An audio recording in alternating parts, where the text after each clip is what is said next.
Ces derniers temps, je parle de plus en plus souvent avec des jeunes.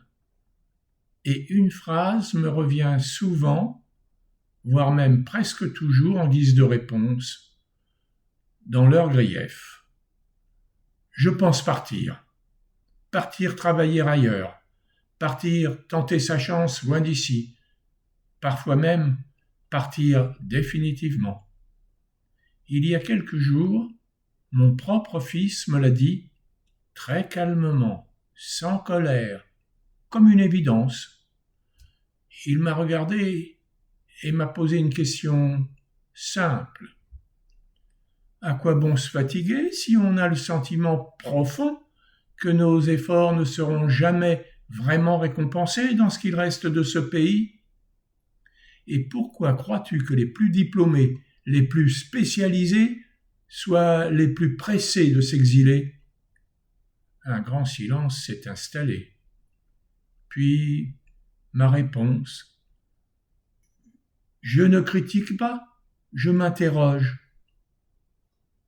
Je ne suis ni économiste, ni homme politique, je suis simplement médecin. Et comme tous les médecins, j'ai appris à observer les symptômes.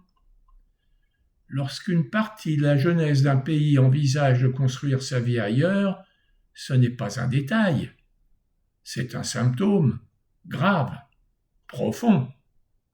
Cette jeunesse-là n'est ni paresseuse, ni désengagée.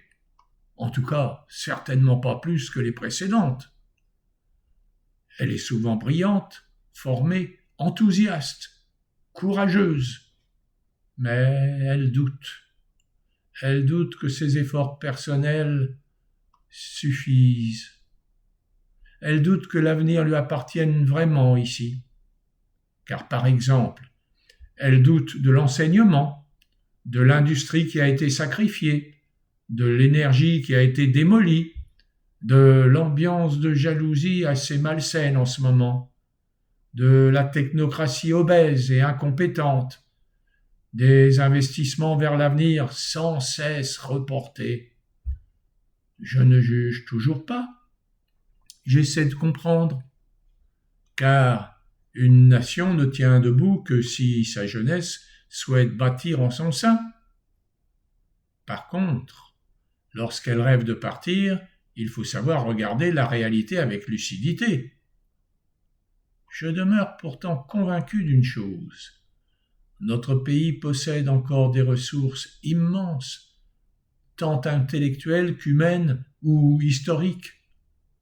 Mon grand-père, gazé pendant la Grande Guerre, m'aurait sans doute répété encore une fois simplement « Ce pays en a vu bien d'autres ». Alors, plutôt que de désespérer, essayons de comprendre et d'améliorer afin de transmettre. Restons lucides et surtout, restons debout. Rendez-vous vendredi prochain.